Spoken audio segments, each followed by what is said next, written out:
السلام علیکم ورحمۃ اللہ وبرکاتہ۔ الحمد للہ الذی لم یزل عالما قدیرا سمیعا بصیرا، والصلاة والسلام علی من ارسل شاہدا ومبشرا ونذیرا، اما بعد فاعوذ باللہ السمیع العلیم من الشیطان الرجیم من ہمزہ ونفخہ ونفثہ، بسم اللہ الرحمن الرحیم۔ فبشر عباد الذین یستمعون القول فیتبعون احسنہ، اولئک الذین ھداھم اللہ واولئک ھم اولو الالباب۔ ناظرین، پروگرام صوت ہادی لے کے حاضر خدمت ہوں اور اللہ کی بارگاہ میں دعا گو ہوں کہ اللہ تعالیٰ جو کچھ بھی اس پروگرام کے ضمن میں کہا جائے، جو کچھ سنا جائے، اس کو سمجھنے اور منوان اس پر عمل کرنے کی توفیق کامل مرحمت فرمائے۔ اللہم ارنا الحق حقا وارزقنا اتباعہ وارنا الباطل باطلا وارزقنا اجتنابہ، آمین یا الہ العالمین۔ آج ہماری اس مجلس میں گفتگو کا موضوع وہ حدیث رسول صلی اللہ علیہ وآلہ وسلم ہے جو اس سے پہلے کی مجلس میں ہم نے ذکر کی اور اس کا مختصر ترجمہ بھی بیان کیا تھا، لیکن کچھ گفتگو ہونا باقی تھی، وقت کی قلت کی بنا پر اس کو اس پروگرام تک ہم نے ڈیلے کر دیا۔ آج انشاءاللہ ہم اپنی گفتگو کا آغاز اسی سب سے پہلے حدیث سے کریں گے۔ حضرت عبداللہ بن عمر رضی اللہ عنہما کی وہ حدیث ہے اور ہمارے پاس اس کا نمبر ہے 499 499۔ اس حدیث پر جو مؤلف رحمہ اللہ نے باب ذکر کیا ہے اور جو اس حدیث کے لیے وہ مسئلہ بیان کرنا چاہتے ہیں، ذکر کرنا چاہتے ہیں، وہ باب ذکر الخطبتین قبل الصلاۃ، جمعہ کے دن نماز کی ادائیگی سے پہلے دو خطبوں کا ذکر ہے، وما فیہما من الجلسہ، اور پھر وہ جو دو خطبے ہیں ان کے درمیان کچھ دیر کے لیے بیٹھنے کا ذکر اور بیان ہے۔ آتے ہیں سب سے پہلے حدیث کی نص وہ پڑھتے ہیں، اس کے بعد پھر انشاءاللہ اس پر گفتگو کرتے ہیں۔ حضرت عبداللہ بن عمر رضی اللہ عنہما کہتے ہیں، قال کان النبی صلی اللہ علیہ وسلم یخطب قائما، کہ اللہ کے نبی صلی اللہ علیہ وسلم کا یہ معمول تھا کہ وہ خطبہ جمعہ کھڑے ہو کر دیا کرتے تھے، ثم یقعد، پھر وہ آپ تشریف رکھتے بیٹھتے، ثم یقوم، پھر آپ کھڑے ہو جاتے، کما تفعلون الآن، جس طرح کہ تم اب کرتے ہو۔ ناظرین، اس حدیث سے یہ بالکل واضح حدیث ہے اور اس میں سب سے پہلے جو مسئلہ سامنے آتا ہے وہ یہ ہے کہ خطبہ جمعہ ایک امام یا خطیب کے لیے کھڑا ہو کر دینا یہ مسنون عمل ہے۔ بڑے افسوس کی بات ہے کہ دیکھا گیا ہے کہ بعض لوگ باوجود طاقت اور قوت رکھنے کے وہ ممبر پر بیٹھے ہوتے ہیں اور خطبہ جمعہ کے دن وہ جو خطبہ دے رہے ہوتے ہیں وہ بیٹھ کر دیتے ہیں۔ ہاں، اگر کوئی شرعی عذر لاحق ہو تو اس میں شریعت نے ایسے حالات میں تو اجازت دی ہے، اور انسان جو ہے وہ اگر نماز جو ہے وہ کھڑے ہو کر پڑھے، اگر کھڑے ہو کر صلی قائما فإن لم يستطع فجالسا، بیٹھ کر بھی پڑھ سکتا ہے، فإن لم يستطع فعلى جنبه، اپنے پہلو پر بھی، جس طرح جہاں تک ممکن ہو، لا یکلف اللہ نفسا الا وسعها، اللہ تعالیٰ کسی بھی نفس کو، جان کو اس کی قوت سے زیادہ مکلف نہیں بناتے، اللہ رحیم و کریم ہے۔ لیکن طاقت کے قوت کے ہوتے ہوئے کوئی شرعی عذر بھی لاحق نہ ہو تو جو خطبہ ہے، بلکہ خطبے کے علاوہ، جمعہ کے خطبے کے علاوہ دیگر بھی خطبے جتنے تھے، اللہ کے رسول صلی اللہ علیہ وسلم کا یہ معمول تھا کہ آپ وہ کھڑے ہو کر دیا کرتے۔ بلکہ ہوا یہ کہ جب کچھ لوگ جو ہیں وہ بڑھ گئے، تعداد بڑھ گئی، تو آپ صلی اللہ علیہ وسلم ایک ستون کے ساتھ ٹیک لگا کر خطبہ جمعہ دیا کرتے تھے۔ تو جب ضرورت پڑی تو آپ صلی اللہ علیہ وسلم نے یہ حکم دیا کہ میرے لیے ایک ممبر بنایا جائے، تو صحابہ اکرام رضوان اللہ علیہم اجمعین نے ممبر بنایا اور آپ کے لیے وہ رکھ دیا گیا مسجد نبوی میں۔ آپ نے اس پر کھڑے ہو کر ممبر پر خطبہ دینا شروع کیا، اور اس میں جیسے حضرت انس بن مالک رضی اللہ تعالیٰ عنہ کی حدیث آتی ہے کہ جب آپ پہلے دن خطبہ دینے کے لیے ممبر پر کھڑے ہوئے تو وہ جو لکڑی کا ستون تھا، جو چوب تھی، اس میں سے رونے کی سسکیوں کی آواز آنے لگی، جس طرح کہ ایک گمشدہ بچے کی ماں اپنے بچے کی مفارقت، داغ مفارقت میں، گمشدگی میں روتی ہے۔ تو سسکیوں کی آواز اور آہوں کی آواز، رسول اللہ صلی اللہ علیہ وسلم واپس تشریف لائے اور آ کر فحاضنتھا فاحتضنھا فسکتت، رسول اللہ صلی اللہ علیہ وسلم نے اس کو آغوش میں لیا اور پھر نرمی سے اس پر ہاتھ پھیرا یہاں تک کہ وہ خاموش ہو گیا۔ یہ حدیث بھی آتی ہے اور اس سے ثابت ہوتا ہے کہ اللہ کے رسول صلی اللہ علیہ وسلم کے ممبر پر بھی کھڑے ہوتے کہ جو آواز ہے وہ سامعین تک پہنچ پائے، اور جو مخاطب ہے متکلم اور جو مخاطب ہے جو کہ سامعین ہیں ان کی آپس میں ایک دوسرے کے ساتھ نظریں ملیں، نظریں ہی نہ ملیں بلکہ آواز بھی سنیں، گفتگو سنیں۔ اس سے ایک جو سماع بنتا ہے بات کو سننے کا اور سمجھنے کا، وہ اس سے نہیں بنتا کہ آدمی جو ہے وہ صرف آواز سن رہا ہو اور نظر کوئی نہ آ رہا ہو۔ تو بہرحال رسول اللہ صلی اللہ علیہ وسلم کا مقصود یہ تھا کہ آپ کھڑے ہو کر خطبہ دیا کرتے۔ تو یہ ہمارے لیے مسنون طریقہ ہے جو ایک حدیث میں آیا ہے۔ اس کے بعد جو بات ہے وہ یہ ہے ثم یقعدوا، کھڑے ہو کر خطبہ دیتے پھر آپ بیٹھتے، ثم یقوموا پھر آپ کھڑے ہوتے۔ تو آپ صلی اللہ علیہ وسلم کا دو خطبوں کے درمیان فاصلہ کرنا بیٹھ کر، یہ ایک جلسہ تھا جو کہ مسنون ہے۔ بہرحال یہ فرض تو نہیں یہ نماز کی طرح یا جس طرح کے دیگر فرائض ہیں، لیکن امام شافعی رحمہ اللہ کہتے ہیں کہ یہ بیٹھنا، جلسہ کا بیٹھنا بھی واجب ہے، اور وہ دلیل لیتے ہیں کہ رسول اللہ صلی اللہ علیہ وسلم نے نماز سے متعلقہ جو بھی آپ کے افعال ہیں وہ صلو کما رأیتمونی اصلی، کہ نماز اس طرح پڑھو جس طرح کہ مجھے نماز پڑھتے دیکھتے ہو۔ تو یہ دلیل ہے کہ جب کہ دیگر خطبہ اور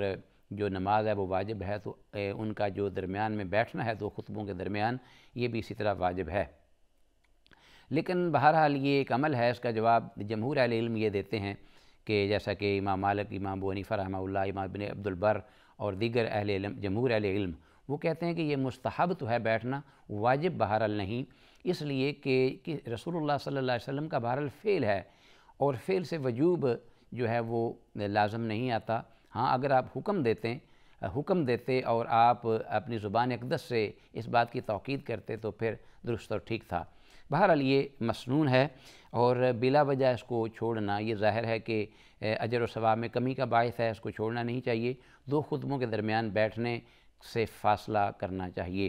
اور اگر کوئی شخص بھول کر اس کو چھوڑ بھی دیتا ہے تو اس پر اعادہ کرنا یا لوٹانا یہ ضروری بھی نہیں، جس طرح کہ اس کو کہا گیا کہ واجب نہیں ہے۔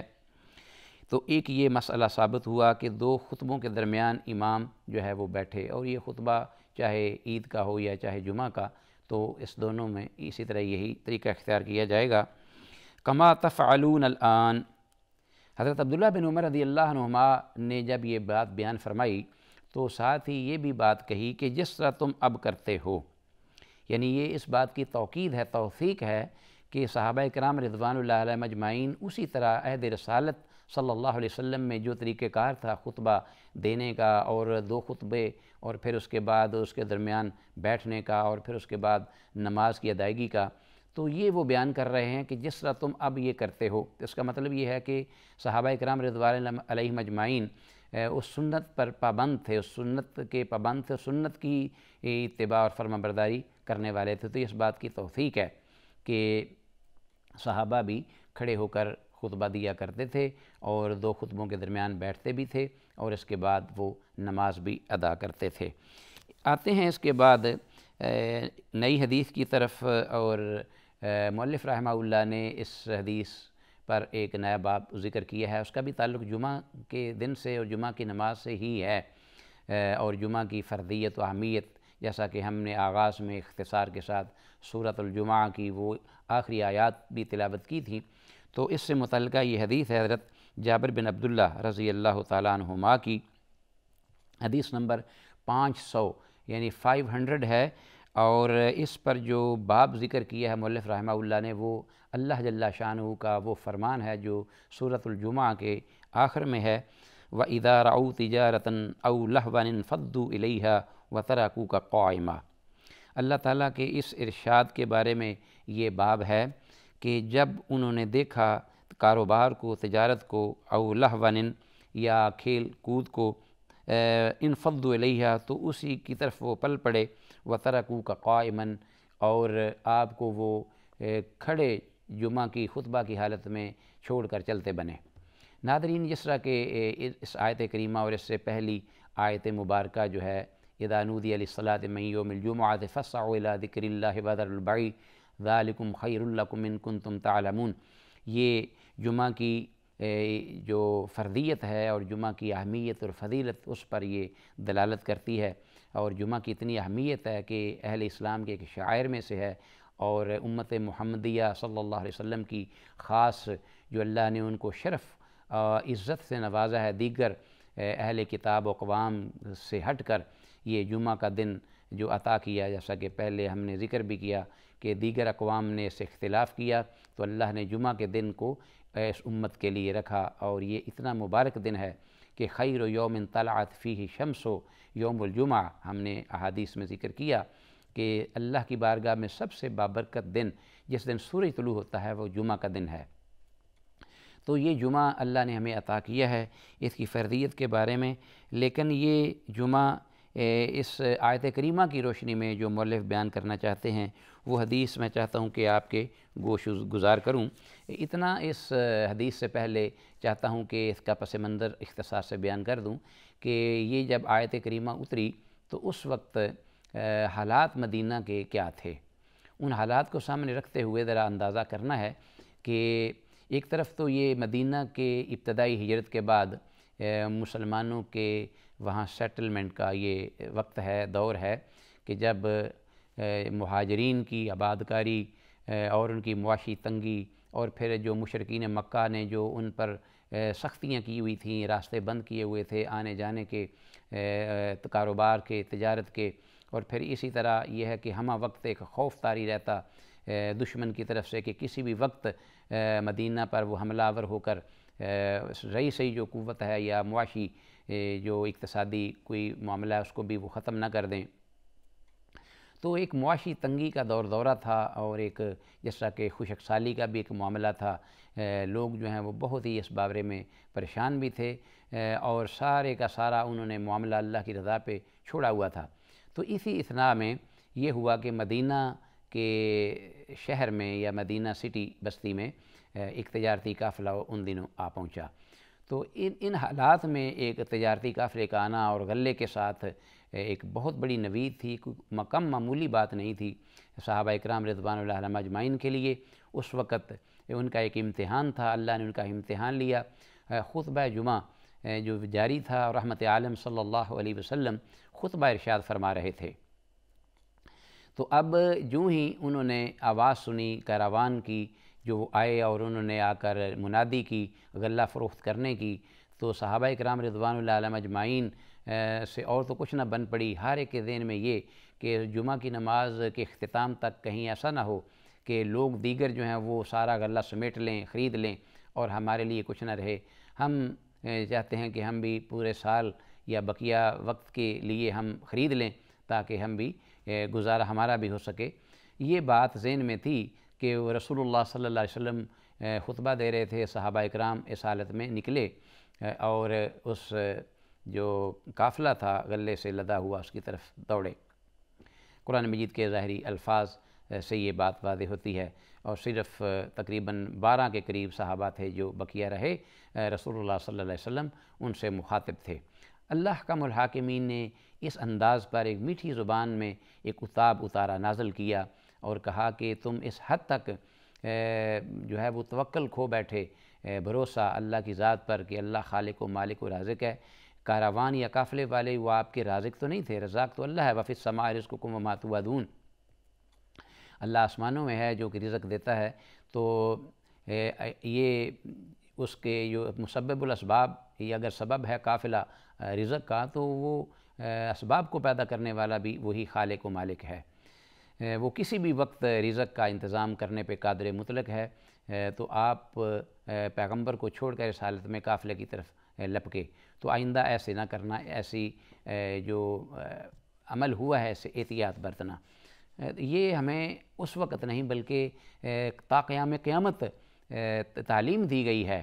کہ فرائض کی بجاوری میں اور اللہ وحدہ لا شریک کے حکم کی تعمیل میں انسان اس حد تک بے بس نہ ہو جائے، یا اس حد تک وہ خوف زدہ نہ ہو یا نا امید نہ ہو، بلکہ ذہن میں یہ ہو کہ اللہ ہی خالق و مالک و رازق ہے۔ کہ جیسا کہ حدیث بڑی ہی پیاری ہے، میں چاہتا ہوں کہ وہ کوٹ کروں کہ حدیث میں آتا ہے کہ لو انکم تتوکلون حق توکلہ، اللہ تعالیٰ رسول اللہ صلی اللہ علیہ وسلم نے ارشاد فرمایا کہ اللہ تعالیٰ فرماتے ہیں کہ اگر تم اللہ پر بھروسہ رکھو اس طرح بھروسہ جس طرح کہ اس پر بھروسہ رکھنے کا، توکل کرنے کا حق ہے، تو لرزقکم کما یرزق الطیور،